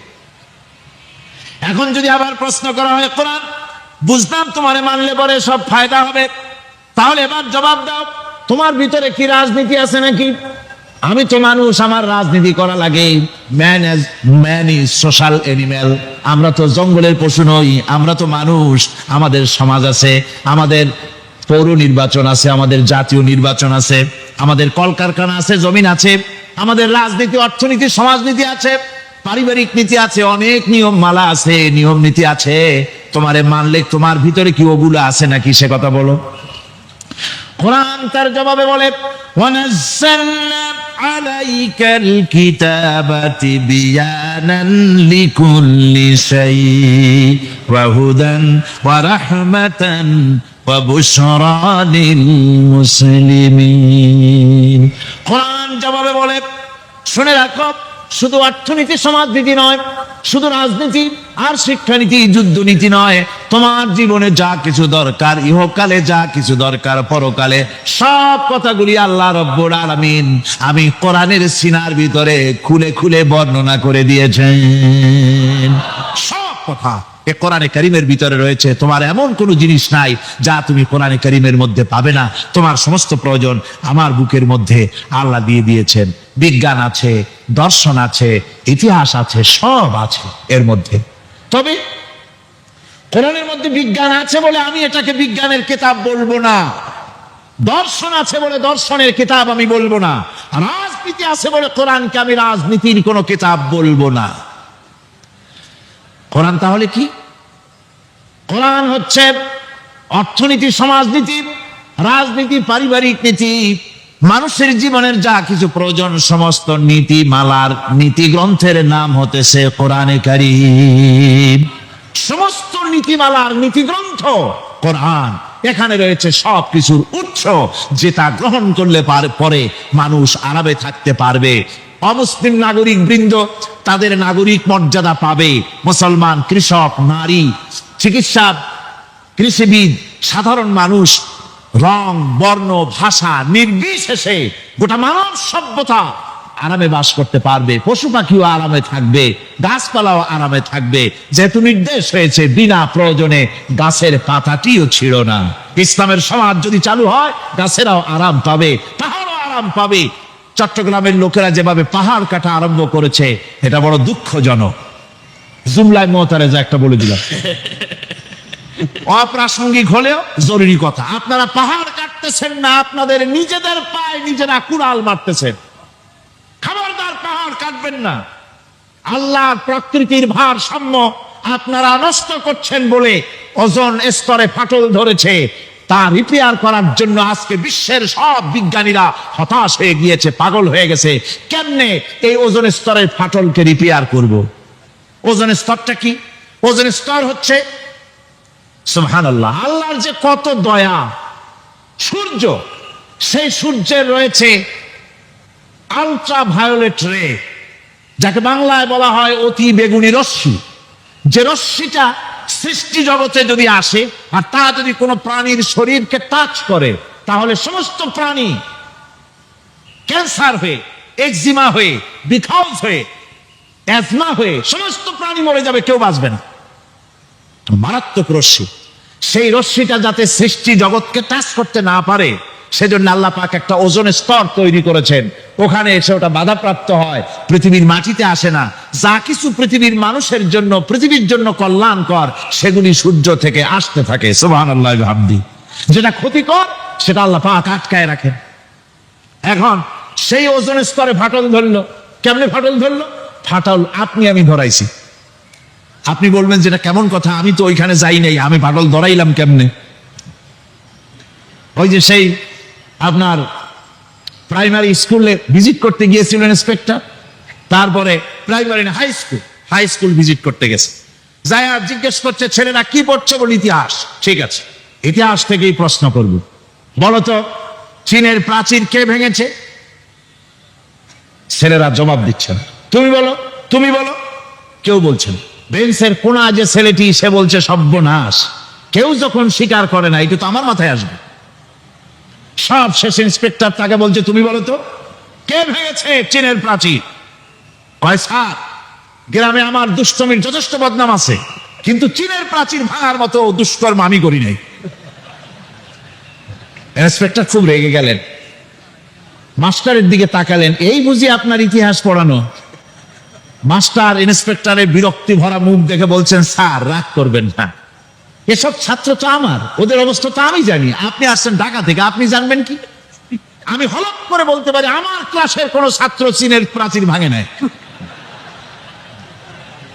ইন্সপেক্টর রাগ হইয়া চলে গেছে হেডমাস্টারের রুমে, যায় বলছে যে আমি আপনার স্কুলের গ্রান্টকে আমি নাকচ করে দেব, মঞ্জুরি আমি ক্যান্সেল করে দেব। কেন? এই অবস্থা। হেডমাস্টার বলছে, স্যার রাগ করবেন না, আপনার জন্য কিছু টাকা পয়সাও রাখছি হাদিয়া, বড় একটা চর্বিযুক্ত খাসিও জবাহ করা হয়েছে, পুকুর থেকে রুই মাছ তোলা হয়েছে। তারপরেও আমার ছাত্ররা, টিচাররা বলার পরেও যদি আপনার সন্দেহ হয়ে থাকে যে আমার ছাত্ররাই ভাঙছে, তো ওই আপনি অসন্তুষ্ট হবেন না, রাগ করবেন না স্যার, ওই প্রাচীর ভাঙতে যা খরচ লাগে আমি কিছু খরচ দেবো, তো আপনি রাগ করেন না। এখন চিন্তা করেন, স্কুলের ছাত্র থেকে শুরু করে হেডমাস্টার পর্যন্ত জ্ঞানের বহর। তো বলতেছিলাম, আপনি আমি ওজনে স্তরে ফাটল ধরিয়েছি, তার অর্থ এই নয় যে আপনারা গিয়ে ওখানে কুড়াল মারিয়ে ওটারে ভাঙছেন। তাহলে ওটা কি হয়েছে? কোরআনে কারিমে রব্বুল আলামিন বলেন, ওয়ামা আসাবাকুম মিন মুসিবাতিন ফাবিমা কাসাবাত আইদিকুম ওয়া ইয়াফু আন কাসীর। যত বিপদ তোমাদের উপর আরোপিত হয়, সমস্ত বিপদ তোমাদের দুই হাতের কামাই করা। কে বলছেন? আল্লাহ পাক। ওজনের স্তরে ফাটল ধরেছে, এটা বিপদ, বিশ্বের সমস্ত মানব সভ্যতা সৃষ্টি জগতের জন্য বিপদ। এই বিপদের জন্য দায়ী পৃথিবীর মানুষ। কিরকম? সেটা হচ্ছে গাড়ির পেছন থেকে যে কালো ধোঁয়া বের হয়, কল কারখানার চিমনি থেকে যে কালো ধোঁয়া বের হয়, এই কালো ধোঁয়াগুলি, তারপরে সমস্ত কেমিক্যাল উইপেন সেগুলি যে টেস্ট করা হয়, তার রিয়াকশন ইত্যাদি, এই কালো ধোঁয়া এবং সমস্ত মারণাস্ত্রগুলি এক্সপেরিমেন্ট করার সমস্ত এই রিয়াকশনগুলি সবগুলি গিয়ে ওই ওজোন স্তরে ফাটল ধরিয়ে দিয়েছে। আস্তে করে পাতলা হয়ে এটা ফেটে গিয়েছে, অতি বেগুনি রশ্মি আসা শুরু করেছে। এটাকে বন্ধ করার জন্য বিজ্ঞানীরা আজ মরিয়া হয়ে গিয়েছে। ইনশাআল্লাহ আল্লাহ পাক তার বিজ্ঞানীদের মানুষের মাথায় বুদ্ধি এনে দিবেন, রিপেয়ারও হয়ে যাবে ইনশাআল্লাহ। সবাই বলেন ইনশাআল্লাহ। তাহলে বললাম কেন এই কথাটা? এই জন্য বললাম যে কোরআনে কারীমের মধ্যে আল্লাহ রাব্বুল আলামিন সব কথা বলে দিয়েছেন, কোনো কথা বাদ রাখেন নাই। পাহাড়গুলি ভেঙে আমরা ক্ষতি করতেছি, গাছগুলি কেটে আমরা ক্ষতি করতেছি, প্রকৃতির ভারসাম্য নষ্ট করে দিচ্ছি, ফলে সমুদ্রের পানি স্ফীত হচ্ছে, ভূমিকম্প বাড়তেছে, ঘূর্ণিঝড় হচ্ছে, টর্নেডো হচ্ছে, পৃথিবী বিধ্বস্ত হয়ে যাচ্ছে, ক্লাইমেটের পরিবর্তন আসছে। আজকে পৌষ মাস, এটা কি মাস? কত তারিখ? দেখেন বাংলা ভাষাকে কত মহব্বত করি। যদি বলি আজকে ডিসেম্বরের কত তারিখ, গড়গড় করে মুখস্থ হয়ে যাবে। বাংলারে খুব ভালোবাসি, মাসটার তারিখ বলতে পারলাম না, দুঃখিত। এই হলো আমাদের ভালোবাসা। আজকে পৌষ মাসের অর্ধেকও শেষ হয়ে যাচ্ছে, অথচ মনে হচ্ছে শীত যেন তার শ্বশুর বাড়ি বেড়াতে গেছে। এই যে অবস্থা, এই অবস্থা শুধু বাংলাদেশে নয়, গোটা পৃথিবীতে ক্লাইমেটের একটা বিরাট পরিবর্তন আসতেছে, একটা বড় রকমের পরিবর্তন আসতেছে। এর কারণ হচ্ছে এই পৃথিবীর মানুষেরা নিজেরাই প্রকৃতির ভারসাম্যকে নষ্ট করে দিয়েছে। এই ভারসাম্য নষ্ট হওয়ার কারণে আবহাওয়ার পরিবর্তন হচ্ছে, সামুদ্রিক জলোচ্ছ্বাস বাড়তেছে, ভূমিকম্প, আগ্নেয়গিরি ইত্যাদি হচ্ছে এবং পৃথিবীর মানুষ বিধ্বস্ত হচ্ছে। বলতেছিলাম এই কোরআনে কারীমের মধ্যে আল্লাহ পাক সব কথা বলে রেখেছেন। যদি জানতাম, বুঝতাম, তাহলে এই অবস্থার সৃষ্টি হতো না। এটা বিজ্ঞানের বই নয়, রাজনীতির বই নয়, সমাজনীতির বই নয়, বরং সমস্ত নীতিমালার উচ্চ, জ্ঞানের উচ্চ হচ্ছে আল কোরআন। জ্ঞানের উচ্চ কি? আরো জোরে বলেন, জ্ঞানের উচ্চ কি? আল কোরআন। পবিত্র কোরআনে এমন এমন ঘটনা আল্লাহ পাক বলেছেন যা ষষ্ঠ শতাব্দীর দুনিয়া এ সম্পর্কে কিছুই জানতো না। অবশ্য কিছু কিছু ঘটনা ইহুদিদের কিতাবে অতিরঞ্জিত আকার এবং বিকৃত অবস্থায় এসেছে, কিন্তু কোরআনে কারীম দুনিয়ার মানুষকে আদম সৃষ্টি, নূহের বন্যা, তারপরে মুসা আলাইহিস সালাম ফেরাউনের ঘটনা, ইব্রাহিম আলাইহিস সালামের নমরুদের ঘটনা এবং ইউসুফ আলাইহিস সালামের কাহিনী সবগুলিকে সুন্দর করে কোরআন শরীফ উপস্থাপনা করেছে রাসূলের মাধ্যমে, যা পৃথিবীর ইতিহাসে কেউ জানতো না, সেগুলি আল্লাহ পাক জানাইছেন। কিভাবে? কোরআনে কারীম বলছে, তিলকা মিন আম্বাইল গায়বি নূহিহা ইলাইকা মা কুনতা তা'লামুহা আনতা ওয়ালা কওমুকা মিন ক্বাবলি হাদা। এ হলো সব অজ্ঞাত ঘটনা। সমস্ত ঘটনাগুলি আল্লাহ পাক তার হাবিবকে শুনিয়ে বলে দিলেন, সব অজ্ঞাত ঘটনা যা তুমি জানতে না, তোমার কোনো জানা ছিল না, আমি ওহীর মাধ্যমে তোমাকে সব জানাইছি। ইউসুফ আলাইহিস সালামকে যখন তার ভাইয়েরা কুয়ার মধ্যে ফেলে দিতেছিল তখন তুমি উপস্থিত ছিলে না, এই ঘটনা ওহীর মাধ্যমে আমি জানালাম। মুসা আলাইহিস সালামকে যখন ফেরাউন দরিয়ার ভিতরে ফেলে দিল, সেই সময় তুমি সিনাই পর্বতের পাশে দাঁড়িয়ে সব দৃশ্য লক্ষ্য করনি, অথচ আমি ওহীর মাধ্যমে সব তোমাকে খুলে খুলে বলে দিয়েছি। আল্লাহ পাক সমস্ত ঘটনাগুলিকে বলে বলে কোরআন শরীফের মধ্যে সব সাজিয়ে দিলেন, বলে দিলেন। তিনি বললেন, ওয়ামা কুনতা বিজানিবিল গারবি ইয কাযাইনা ইলা মূসাল আমরা ওয়ামা কুনতা মিনাশ শাহিদিন। ফিরআউন যে মূসার সঙ্গে যে ব্যবহারটা করলো, এ সময় সেখানে তুমি উপস্থিত ছিলে না, আমি ওহীর মাধ্যমে তোমাকে তা জানিয়েছি। كذلك نقص عليك من أنباء ما قد سبق وقد آتيناك من لدنا ذكرا। আল্লাহ পাক বলেন, এভাবে আমি আপনার কাছে অতীত ঘটনাবলী ওহীর মাধ্যমে নিখুঁত ভাবে আপনার সামনে সব বলে দিয়েছি। আমার ভাইয়েরা, এই বিশ্বলোকে ঊর্ধ্ব লোক সম্পর্কে নিয়ে ভুল তথ্য বর্ণনা আল্লাহ পাক করে দিয়েছেন কোরআনের মাধ্যমে। 1665 খ্রিস্টাব্দে স্যার আইজাক নিউটন তিনি আবিষ্কার করলেন মাধ্যাকর্ষণ শক্তিকে।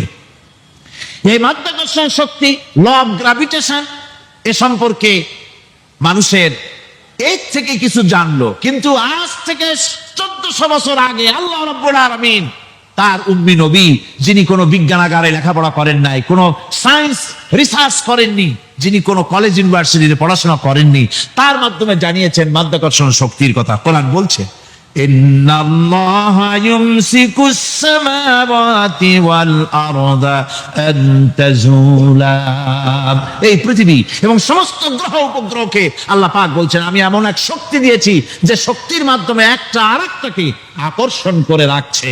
এই পৃথিবীতে মাধ্যাকর্ষণ শক্তি শুধু পৃথিবীর নাই, সূর্যের আছে, মঙ্গলের আছে, নেপচুনের আছে, ইউরেনাসের আছে, বৃহস্পতির আছে। প্রত্যেকটি গ্রহের আলাদা আলাদা মাধ্যাকর্ষণ শক্তি আছে, আর এই শক্তির বলে একটা আরেকটাকে টেনে ধরছে যাতে করে বিচ্ছিন্ন হয়ে না যায়, যাতে করে ধ্বংসপ্রাপ্ত না হয়। এগুলি আল্লাহ পাক এই তত্ত্বগুলি কোরআনে কারীমের মধ্যে বলেছেন। ফলে মরিস বুকাইলির মতো লোক, যিনি ফরাসি দার্শনিক, তিনি বলেছেন দুনিয়ার সমস্ত বিজ্ঞানীদের থিওরি হচ্ছে এই, যে বিজ্ঞানের কোনো থিওরি ফাইনাল নয়। আজ একটা হচ্ছে, কাল সেটাকে পরিবর্তন করে নতুন আরেক থিওরি আসতেছে। কিন্তু কোরআনে কারীমের মধ্যে আমি, কে বলতেছেন কথা? না না না, মরিস বুকাইলি বলছেন, কোরআন শরীফের ভিতরে আমি যে বিজ্ঞানের তথ্য পেয়েছি, থিওরি পেয়েছি, তার কোনো পরিবর্তন আজও হয় নাই, ভবিষ্যতেও হওয়ার কোনো সম্ভাবনা নাই। মরিস বুকাইলি মনে করেছিলেন বেদ আর বাইবেলে যেমন ভুল আছে, কোরআন শরীফে ওই রকম ভুল আছে, নাউজুবিল্লাহ। সেই জন্য তিনি আরবি শিখলেন কোরআন বোঝার জন্য, ভুল ধরার জন্য। কোরআন শিখলেন কি জন্যে? ভুল ধরার জন্য। আর এমন শেখা শিখছেন, ওই আরবি শিক্ষা মানে আমাদের দেশের লোকদের মতো আনাকুম জানাকুম শেখে নাই, ভালো করেই শিখছে, ভালো করেই মুখস্থ করেছে, তার ভালো করে আরবি শিখেছেন, তারপরে কোরআন শরীফ পড়েছেন, তারপরে তিনি এ কোরআন পড়ে তেলাওয়াত করে বুঝে এরপরে তিনি বই লিখেছেন the Bible, the Quran and science. এই বইয়ের মধ্যে তিনি পরিষ্কার লিখেছেন, কোরআন পড়লাম, এর ভিতরে একটা নকতা দেওয়ার, একটা কলমের ফোঁটা দেওয়ার জায়গা কারণ নাই। কোরআন নিঃসন্দেহে মহান স্রষ্টা আল্লাহ রাব্বুল আলামিনের মানুষের বানানো কিতাব, এটা হতে পারে না। সুতরাং কোরআন শরীফের মধ্যে আল্লাহ পাক সব কথা বলে দিয়েছেন। বিজ্ঞানের সাথে কিন্তু কোরআনের সংঘর্ষ নাই। অনেকে মনে করে যে বিজ্ঞান আর কোরআন এর মধ্যে বিরাট সংঘর্ষ। না, বিরাট সংঘর্ষ নয়, দুই একটা পয়েন্টে সংঘর্ষ থাকতে পারে। অধিকাংশ ব্যাপারই বিজ্ঞান, আমি মনে করি বিজ্ঞানের আবিষ্কার যত বাড়বে কোরআন বোঝা মানুষের জন্য তত সহজ হবে। পৃথিবীর সমস্ত মানুষের জন্য আল্লাহ পাক এই কোরআন নাজিল করেছেন। কোরআন কার বাণী? এই কোরআনকে যারা অনুসরণ করবে তাদের সম্পর্কে আল্লাহ পাক বলেছেন, ফামান তাবিআ হুদায়া ফালা খাউফুন আলাইহিম ওয়ালা হুম ইয়াহজানুন। কোরআন যারা অনুসরণ করবে, কোরআন যারা মেনে চলবে, তাদের জন্য কোনো ভয় নাই, কোনো চিন্তা নাই। কোরআনের আইন যারা মানবে, কোরআনের শাসন যারা মানবে, তাদের জন্য কোনো ভয় নাই, চিন্তা নাই। কোরআন আল্লাহ রাব্বুল আলামিন এই পৃথিবীতে তাবিজ লেখার জন্য পাঠান নাই। এ কোরআন শুধু চুমা খাওয়া, মাথায় লাগাবার জন্য, বুকে লাগাবার জন্য পাঠান নাই। কোরআন পাঠিয়েছেন আল্লাহ রাব্বুল আলামিন, মানুষেরা কোরআন পড়বে, কোরআন বুঝবে, আর কোরআনের বিধান অনুযায়ী ব্যক্তি, পরিবার, সমাজ এবং রাষ্ট্র গড়বে। বলেন আলহামদুলিল্লাহ। এই জন্য কোরআন নাজিল হয়েছে। রাসূল করিম সাল্লাল্লাহু আলাইহি সাল্লাম কোরআনে কারীম দিয়ে একটি সমাজ বিপ্লব করেছিলেন। কোরআন নাজিল এর উদ্দেশ্য আর রাসূল পাঠাবার উদ্দেশ্য সম্পর্কে আল্লাহ পাক বলছেন, هو الذي أرسل رسوله بالهدى ودين الحق ليظهره على الدين كله وكفى بالله شهيدا। আমি আমার রাসূলকে দ্বীন-ই হক আর সত্যের বিধান সহকারে দুনিয়ায় পাঠিয়েছি। এই জন্যে লিইয়ুযহিরাহু আলাদ-দীনি কুল্লিহি আই লিইয়ুগলিবাহু আলা সাইরিল আদিয়ান, যাতে করে মানব গোষ্ঠীর উপরে, মানুষের তৈরি করা মতবাদের উপরে ইসলামকে যেন বিজয়ী করে দেন। ইসলাম বিজয়ী করে দেওয়ার জন্যে, কোরআনকে বিজয়ী ভূমিকা আনার জন্য আমি রাসূল পাঠিয়েছি, বিধান পাঠিয়েছি। সেই আল্লাহ পাক আমাদের জন্য এ কোরআন দিয়েছেন। পৃথিবীতে আইন এবং বিধান মেনে চলার জন্যে এই কোরআন মানুষের ইহকাল এবং পরকালের মুক্তির দিশা দেখায়। কোরআন যারা মানে তারাই শান্তি পায়, যারা মানে না তারাই অশান্তি মধ্যে বসবাস করে। আজকে আপনারা বলেন, পৃথিবীতে সবচাইতে অশান্তিতে কারা? মুসলমান। পৃথিবীতে সবচাইতে অশান্তিতে কারা? তাহলে অর্থ দাঁড়ায় এই যে কোরআন যাদের কাছে থাকবে, কোরআন যারা তেলাওয়াত করবে, কোরআনের আইন কানুন যারা পড়বে, কোরআন যাদের বাড়িতে থাকবে, তারাই সব থেকে অবহেলিত, লাঞ্ছিত হবে। অর্থ কি তাই হবে নাকি? না, তা হবে না।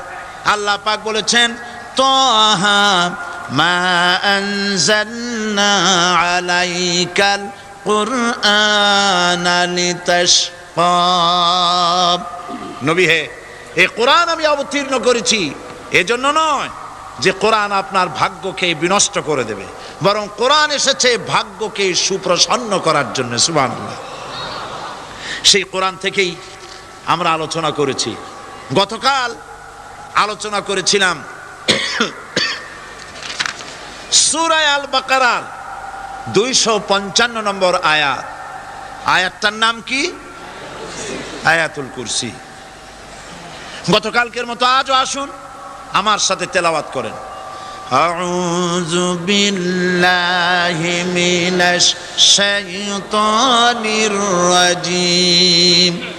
বিসমিল্লাহির রাহমানির রাহিম।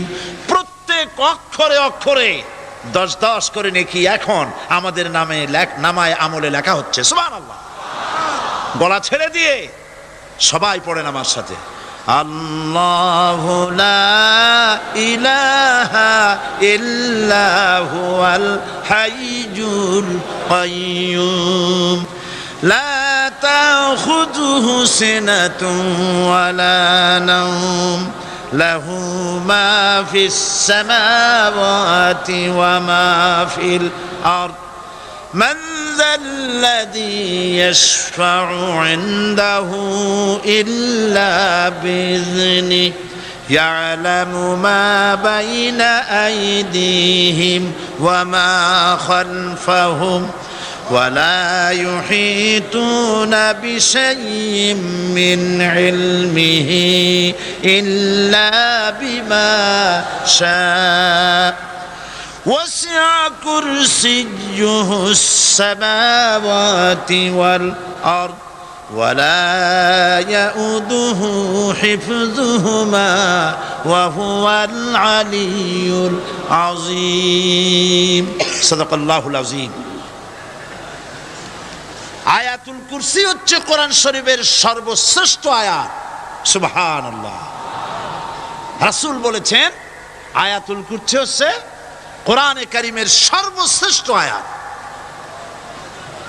এবং আল্লাহ পাকের তাওহীদের ব্যাপারে, সার্বভৌমত্বের ব্যাপারে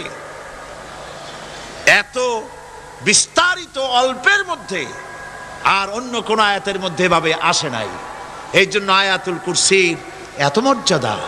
কালকে আরো একটি হাদিস শোনাইছিলাম, বোধহয় নিশ্চয়ই আপনাদের মনে আছে, প্রত্যেক ফরজ নামাজের পরে আয়াতুল কুরসি যে একবার পড়বে, তেলাওয়াত করবে, কিয়ামতের দিন আল্লাহ পাক তার সম্পর্কে সিদ্ধান্ত নেবেন, তাকে জান্নাত দিয়ে দিবেন। সুবহানাল্লাহ কইতে ইচ্ছে করলো না? আলহামদুলিল্লাহ বলবেন না? তার অর্থ হলো এই আয়াতুল কুরসি যদি মানুষ পড়ে আর বোঝে আর ওই অনুযায়ী যদি আকীদা তৈরি হয়, জীবন তৈরি হয়, তার জীবন জান্নাতের জন্য তৈরি হয়ে যায়। গতকাল আল্লাহ পাকের সার্বভৌমত্বের কথা আমরা আলোচনা করেছিলাম। আজকে আলোচনা করব আল্লাহ পাকের পরিচয়। আল্লাহ পাক তিনি কে? আমরা বলি আল্লাহ। আমরা কি বলি? বলেন সবাই, কি বলি? আমি অনেকবার আপনাদেরকে এই কথাটা বলেছি, বোধহয় নিশ্চয়ই মনে আছে। আল্লাহ এই উচ্চারণটা আমাদের অনেকের হয় না, কেউ বলে না আল্লাহ। আল্লাহ পাকের উচ্চারণটা হচ্ছে, আল্লাহ পাকের নামের উচ্চারণ হচ্ছে আল্লাহ। মুখটা একটু গোল হয়ে যাবে, বলেন আল্লাহ আল্লাহ সুবহানাল্লাহ। পৃথিবীতে বিভিন্ন জাতি তার স্রষ্টাকে, তারা যাকে স্রষ্টা মনে করে, বিভিন্ন নামে ডাকে। কেউ বলে ভগবান, কেউ বলে ঈশ্বর, কেউ বলে পরমেশ্বর, কেউ বলে বিধাতা, কেউ বলে গড। বিভিন্ন নামে লোকেরা এভাবে ডাকে। তো ভগবান বললে তার প্রতিশব্দে স্ত্রীলিঙ্গে কি আসে? বলেন ভগবতী। ঈশ্বর বললে স্ত্রীলিঙ্গে কি আসে? ঈশ্বরী। বিধাতা বললে তার স্ত্রীলিঙ্গে কি আসে? বিধাত্রী। গড, এটার স্ত্রীলিঙ্গে আসলে কি হবে? তো প্রত্যেকটি, তারা যে ভাষায় আল্লাহকে ডাকে, প্রত্যেকটি ভাষায় স্ত্রীলিঙ্গে একটি প্রতিশব্দ আসে। আল্লাহ এর স্ত্রীলিঙ্গে, এর প্রতিশব্দে আরেকটি শব্দ কি গোটা বিশ্ব খুঁজে পাওয়া যাবে? জোরে বলেন, যাবে? যাবে না। এবং অন্যান্য নামগুলি সন্ধি বিচ্ছেদ করলে অর্থই হবে না। গড, এটাকে যদি উল্টায়া বলা হয় তাহলে কি হয়ে যাবে? এবার দেখুন, আল্লাহ এই নাম আল্লাহর পরিচয় কি? যদি বলা হয় যে আল্লাহর পরিচয় কি, শুধু আল্লাহ দিয়ে আল্লাহকে চেনা যাবে, আল্লাহকে চেনা যাবে। আল্লাহ রাব্বুল আলামিন বলছেন, আল্লাহু লা ইলাহা ইল্লা হুয়াল হাইয়ুল কাইয়্যুম। আল্লাহ হচ্ছেন তিনি যিনি ছাড়া কোনো ইলাহ নাই, মাবুদ নাই, উপাস্য নাই। সুবহানাল্লাহ। এখন আল্লাহর যদি প্রথম একটা অক্ষর আলিফ ছেড়ে দেওয়া হয় তাহলে থাকবে কি? লিল্লাহ। এই লিল্লাহ দিয়েও কেউ যদি আল্লাহর পরিচয় পেতে চায় তাহলে পেয়ে যাবে। আল্লাহ রাব্বুল আলামিন কোরআনে কারীমের ভিতরে শুধু লিল্লাহ দিয়েও আল্লাহকে চেনার ব্যবস্থা করেছেন। লিল্লাহি মা ফিস সামাওয়াতি ওয়া মা ফিল আরদ। আকাশ এবং জমিনের সার্বভৌমত্বের একচ্ছত্র মালিকানা কার? আল্লাহ পাকের। এখন লিল্লাহ থেকে একটা লাম ছেড়ে দেন, কি থাকবে? লাহু। এই লাহু দিয়েও আল্লাহর পরিচয় পাওয়া যাবে, যাবে না? কোরআন বলছে, লাহু মাকালিদুস সামাওয়াতি ওয়াল আরদি ইউবসিতুর রিজকা লিমান ইয়াশা। আকাশ এবং জমিনের রিজকের চাবিকাঠি আল্লাহ পাকের কাছে, যারে খুশি তিনি পর্যাপ্ত রিজেক তিনি দান করেন। সুবহানাল্লাহ। এবার লাহুর লাম ছেড়ে দেন, থাকবে কি? একটা অক্ষর। এই একটি অক্ষর দিয়ে আল্লাহ পাকের চেনা যাবে। ইন্নাহু হুয়াল গফুরুর রহিম। তিনি হচ্ছেন মহা ক্ষমাশীল, দয়াবান। আল্লাহর পরিচয় আল্লাহকে দিয়েই জানা যায়। আল্লাহর পরিচয় হচ্ছে তিনি এই আকাশ সৃষ্টি করেছেন, এই জমিন সৃষ্টি করেছেন, মানব গোষ্ঠীকে সৃষ্টি করেছেন।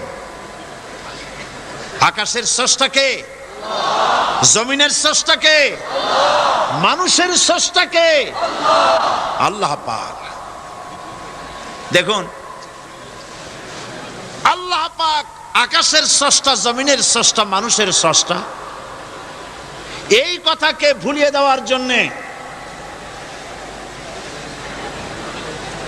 এই কথাটিকে ভুলিয়ে দেওয়ার জন্য আল্লাহকে অস্বীকার করছে এক শ্রেণীর লোকেরা। তারা বলছে দেয়ার ইজ নো গড, স্রষ্টা বলতে কেউ নাই, আনসিন ইজ নাথিং। মাশাআল্লাহ, আমাদের মঞ্চে এ চট্টগ্রামের গৌরব বিএনপির কেন্দ্রীয় নেতা জনাব সালাউদ্দিন কাদের চৌধুরী সাহেব এসেছেন। আলহামদুলিল্লাহ। আল্লাহ পাক সকলকে কোরআন বোঝার তৌফিক দান করুন, বলি আমিন। আল্লাহ পাক কোরআনকে বোঝার জন্য, আল্লাহকে চেনার জন্য ব্যবস্থা করেছেন। ওরা বলছে কি আনসিন ইজ নাথিং, যা দেখা যায় না সেটা কিছুই না, সেটা বিশ্বাস করি না। তো আল্লাহর যখন রং নাই, গন্ধ নাই, তাকে বিশ্বাস করি কেমনে? বলেন নাউজুবিল্লাহি মিন যালিক। আরে ভাই, তোমরা তো এমন বহু জিনিস আছে যা না দেখে বিশ্বাস করো। আপনারা কি বাতাস দেখেছেন? বিশ্বাস করেন কিনা? বিশ্বাস করেন কিনা? আপনারা কি ইথার দেখেছেন? বিশ্বাস করেন কিনা? ফুলের গন্ধ দেখেছেন কিন্তু বিশ্বাস করেন কিনা? মাধ্যাকর্ষণ শক্তি, ল অফ গ্রাভিটেশন আপনারা চোখে দেখেছেন? বিশ্বাস করেন কিনা? অনেক জিনিস এমন আছে যা আমরা চোখে দেখি না কিন্তু বিশ্বাস করি। হযরত ইমাম আবু হানিফা রাহমাতুল্লাহ আলাইহির সাথে এক নাস্তিকের বহাস হবে। স্থান এবং তারিখ নির্ধারণ করা হলো। ইমাম সাহেব দেরি করে আসলেন। নাস্তিক বলছে, আমি আপনার সঙ্গে কোনো বিতর্কে যেতে চাই না, কারণ আপনি ওয়াদা রক্ষা করতে পারেন নাই, নির্ধারিত সময় অন্তত 3 ঘন্টা পরে এসেছেন। তিনি বললেন, আমি কেন দেরি করলাম সেটা তো তুমি জিজ্ঞেস করবে। আচ্ছা বলেন কেন দেরি করেছেন? তিনি বললেন, দেখো এই জায়গায় আসার পথে একটা নদী বেঁধেছিল, তো আমি আসবো কি করে? আমার কাছে পারাপারের কোনো বন্দোবস্ত ছিল না। এক পর্যায়ে হতাশ হয়ে গেলাম, আমার বোধহয় যাওয়াই হবে না। শেষ পর্যন্ত আমি দেখতে পেলাম হঠাৎ করে আমার পাশে একটা ফলের বীজ পড়লো, তা দিয়ে একটা গাছ অঙ্কুরিত হলো। দেখি না তা গাছটা একটা ময়ূর হয়ে পরিণত হয়ে গেল। কই থেকে একটা করাতে সে গাছটা কেটে ফেলে দিল। ফটাফট কতগুলি তক্তা বেরিয়ে আসলো, কোথার থেকে একটা হাতুড়ি আর কতগুলি লোহা এসে ঠাস ঠাস করে বাড়ি লেগে একটা কিস্তি তৈরি হয়ে গেল। কিস্তিটার ধাপায় পড়লো নদীতে, আমি লাফ দিয়ে উঠলাম, তাই পার হয়ে আসতে যা দেরি হলো। নাস্তিক বলছে, আপনার সাথে আমি জানছিলাম যে আপনি অত্যন্ত বুদ্ধিমান মানুষ, কিন্তু যে ঘটনা শুনাইলেন আপনার স্ক্রু একটাও টাইট আছে বলে মনে হয় না, আপনার সাথে আর কোনো বহস নয়। তিনি বললেন, কেন? কয়, বহস না, আপনি বলছেন যে এইরকম একটা গাছ চারা হয়ে গেল, সাথে সাথে বিনা মিস্ত্রিতে গাছটা কাটলো, তারপর এটা দিয়ে তক্তা হলো, লোহা আসলো, হাতুড়ি হইলো, বিনা মিস্ত্রিতে কিস্তি তৈরি হয়ে গেল, নৌকা এটা পড়লো নদীতে, আর বিনা মাঝিতে আপনি পার হয়ে আসলেন। এটা কি আদৌ সম্ভব? ইমাম আবু হানিফা রহমতুল্লাহ আলাইহি বলছেন, তোমার সাথে আমি কোনো কিতাব দিয়ে ঝগড়া করব না, কোনো কিতাব দিয়ে আমি তোমার সাথে বহস করব না। এই একটি দৃষ্টান্ত তোমার জন্য যথেষ্ট। একটা মিস্ত্রি ছাড়া যদি একটা কিস্তি তৈরি না হতে পারে, একটা গাছ কেটে তক্তা যদি না হতে পারে, এই বিশাল আকাশ, এই বিশাল জমিন, আর তোমার মতো এরকম একটা সুন্দর মানুষ বিনা মিস্ত্রিতে বিনা স্রষ্টায় তৈরি হলো কেমনে? এক কথায় নাস্তিক বলছে, আমার জীবনের ভুল ধরা পড়লো। নাস্তিক বলছে, জীবনের ভুল ধরা পড়েছে, আমি মুসলমান হয়ে গেলাম। লা ইলাহা ইল্লাল্লাহু মুহাম্মাদুর রাসূলুল্লাহ। জোরে পড়েন, লা ইলাহা লা ইলাহা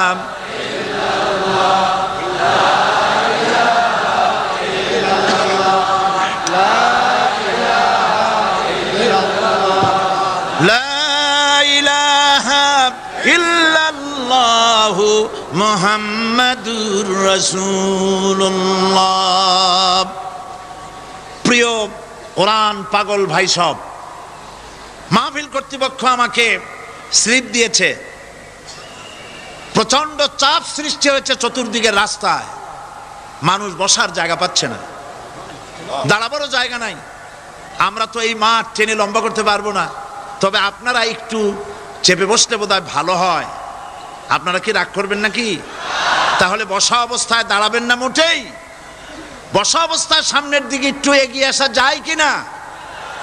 তাহলে তাই করুন, দাঁড়াবেন না কেউ, বসা অবস্থায় সামনে চাপেন, আর দাঁড়ানো ভাইরা সুযোগ গ্রহণ করেন, জোরে সোরে জিকির করেন, সুবহানাল্লাহ ওয়ালহামদুলিল্লাহ লা ইলাহা ইল্লাল্লাহ, সুবহানাল্লাহ ওয়ালহামদুলিল্লাহ লা ইলাহা ইল্লাল্লাহ। আরো জোরে পড়েন, সুবহানাল্লাহ ওয়ালহামদুলিল্লাহ লা ইলাহা ইল্লাল্লাহ, সুবহানাল্লাহ ওয়ালহামদুলিল্লাহ লা ইলাহা ইল্লাল্লাহ, লা ইলাহা ইল্লাল্লাহু মুহাম্মাদুর রাসূলুল্লাহ। আমি দাঁড়াতে বলি নাই, মেহেরবানি করে বসুন, কান মন দিয়ে আল্লাহর পরিচয় শুনুন। কেবলমাত্র হতভাগা কপাল পোড়া যারা, তারাই নাস্তিক হতে পারে, ঠিক কিনা? আমি মনে করি না এই মাহফিলে কোনো নাস্তিক আসছে। আমি বিশ্বাস করি সকলে আল্লাহরে বিশ্বাস করে, কোন আলহামদুলিল্লাহ। কিন্তু কপাল পোড়ারা তারা বলে আল্লাহ নাই। এই ধরনের এক কপাল পোড়া ঢাকা বিশ্ববিদ্যালয় ছিল, মরছে। তার মৃত্যুতে দেশের প্রধানমন্ত্রী বলেছেন জাতির অপূরণীয় ক্ষতি হলো। আমি বললাম, অপূরণীয় ক্ষতি হয় নাই, শয়তানটা কমছে। সে মরার আগে বলেছে কি জানেন? মরার আগে বলেছে আমার লাশ গোসল হবে না, দাফন হবে না, এইটারে মরার পরে তোমরা মেডিকেল কলেজে দিয়ে দিবা, তারা আমারে কাটাছেড়া করিয়া অপারেশন শিখবে। বেচারা বুঝতে পারছে যে মরার পর তার অবস্থাটা কি হবে, তো এদিক দিয়ে কাটাছেড়া করে যদি শেষ করে দেয় সেই ভালো, কবরে না যাই। তাকে রাখা হলো বারডেমের ডিপ ফ্রিজের ভেতরে। কদিন পরে তার অন্তিম ইচ্ছে অনুযায়ী মেডিকেল কলেজে পাঠানো হলো। ছাত্র শিক্ষকরা যখনই শুনেছে যে ওই লাশ আসতেছে, তারা রাস্তায় দাঁড়ায় বলছে, আল্লাহর রাস্তে মাপ চাই, এইটার এদিকে আনবেন না। কারণ জীবনে বাইসে থাকতে যে আল্লাহরে স্বীকার করে নাই, ওরে অপারেশন করে যা শেখবো এতে রুগী শুধুই মরবে, বাঁচবে না কেউ। এরপরে সলিমুল্লাহ মেডিকেল কলেজে নেওয়া হলো, তারাও একই কথা বলল। শেষ পর্যন্ত নিয়ে ডিপ ফ্রিজে রাখছে, এখন কোথায় আছে আমি জানি না। এখন লাশের অবস্থা এই হয়েছে যে রাস্তায় যদি ফালায় দেয় কুত্তাও খাবে না, কারণ এত বাসি লাশ। আমার দেশের কুত্তা এত অভদ্র না যে এত পচা লাশ খাবে। আল্লাহকে অমান্য করলে পরে, অস্বীকার করলে পরে আল্লাহ পাক এইভাবে শাস্তি দেন। আর এগুলোর নাম হলো বুদ্ধিজীবী। এগুলোর নাম কি? বুদ্ধিজীবী। আর বুদ্ধিজীবী এটা হচ্ছে জীবী। জীবী মানে কি? পেশা। মৎস্য বিক্রি করে যারা জীবিকা উপার্জন করে তাদের কি বলে? যারা চিকিৎসা শাস্ত্র এই দিয়ে যারা জীবিকা নির্বাহ করে তাদেরকে কি বলা হয়? যারা আইন ব্যবসা করে, আইন ব্যবসা করে জীবিকা নির্বাহ করে তাদের কি বলা হয়? যারা কৃষি পণ্য উৎপাদন করে জীবিকা নির্বাহ করে তাদেরকে কি বলে? আর যারা বুদ্ধি বিক্রি করে ভারতের পা চাটা গোলামি করে তাদের কি বলে?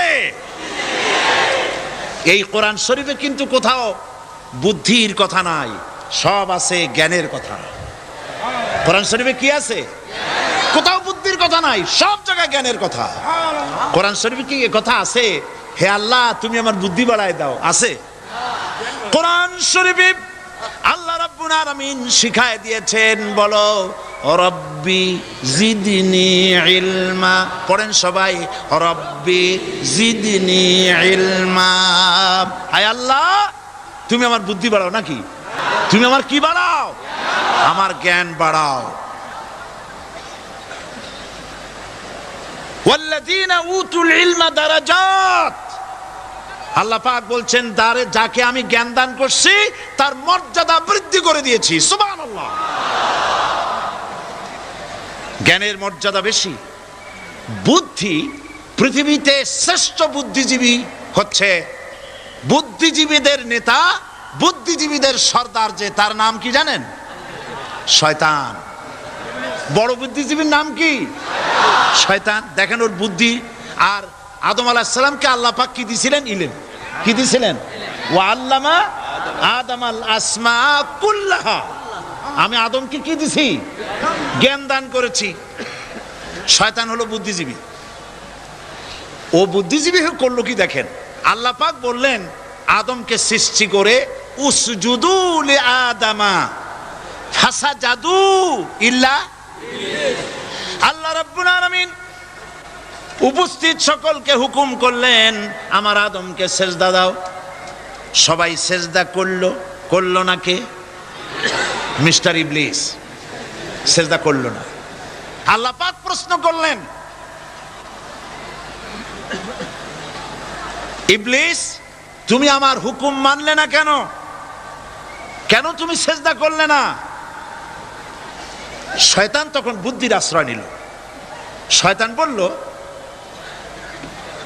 খালাকতানি মিন নার ওয়া খালাকতাহু মিন তিন। আয় আল্লাহ তুমি তো আমারে বানাইছো আগুন দিয়ে, আর আদমকে বানিয়েছো মাটি দিয়ে। আনা খায়রুম মিনহু, আমি তার থেকে উত্তম। কারণ তুমি আমাকে একটা অবৈজ্ঞানিক আদেশ করেছো।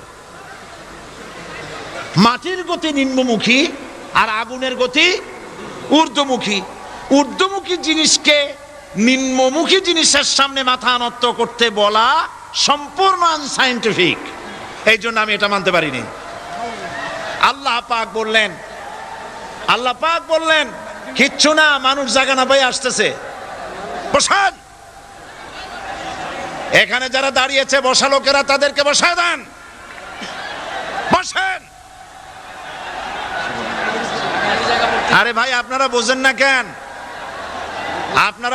না কেন? সরকারের সোনার ছেলেরা এইখানে আসার সাহস করবে না।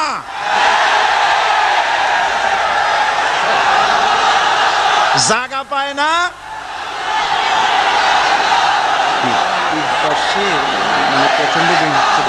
করবো কি আমি, কিছু করেন।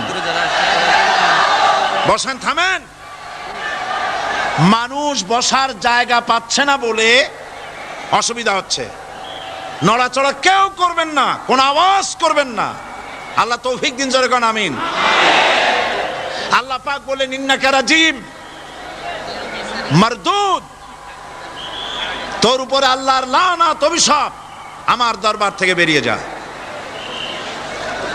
তাহলে এই হলো বুদ্ধির দশা। এবার দেখেন জ্ঞানের দশা কি। জ্ঞান দেওয়া হয়েছিল কারে বলেন? একটা জিনিস লক্ষ্য করুন, আল্লাহ পাকের হুকুম শয়তান লঙ্ঘন করেছে। আদম আলাইহিস সালামও হুকুম কি করেছেন? অমান্য করেছেন। করেন নাই? ভয় পান নাকি বলতে? আদম আলাইহিস সালাম আল্লাহ পাকের হুকুম অমান্য করছেন কি না? অমান্য করেছেন। কি আল্লাহ পাক বলেছেন? এই জান্নাতের সব কিছু নাজ নেয়ামত ভোগ করো, কিন্তু এই গাছের কাছেও যেও না।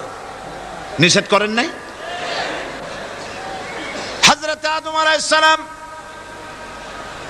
ভুল করলেন, আল্লাহ নিষিদ্ধ বৃক্ষের কাছে গেলেন, স্বামী স্ত্রী দুজনে নিষিদ্ধ ফল ভক্ষণ করলেন। এরপরে হযরত আদম আলাইহিস সালাম মহা চিন্তার ভিতরে পড়ে গেলেন, কি সর্বনাশ করলাম। এখন যদি আল্লাহ যদি আমারে প্রশ্ন করেন আমার হুকুম কেন অমান্য করলে, তাহলে আমি কি জবাব দেব? আদম আলাইহিস সালামের কাছে জবাব ছিল না জবাব? তিনি যদি বুদ্ধির আশ্রয় গ্রহণ করতেন তাহলে তিনি বলতেন, আল্লাহ পাক যখনই প্রশ্ন করেছিলেন তিনি বলতে পারতেন যে আল্লাহ আমি না হয় একটা ভুল করছি, ঠিক আছে, আমি একটা ভুল করে ফেলেছি, কিন্তু তুমি বলো জান্নাতের এত সব গাছ লাগাইলা যেগুলির ফল খাওয়া যাবে, এমন একটা গাছ কেন তুমি সেখানে লাগাইছো যে গাছের কাছেও যাবে না, ফল খাওয়া যাবে না, এমন একটা বিপদ আমার ভালাই লাগান। তিনি যদি বুদ্ধির আশ্রয় নিতেন তাহলে এরকম কথা বলতে পারতেন। আবুল বাশার সমস্ত সৃষ্টি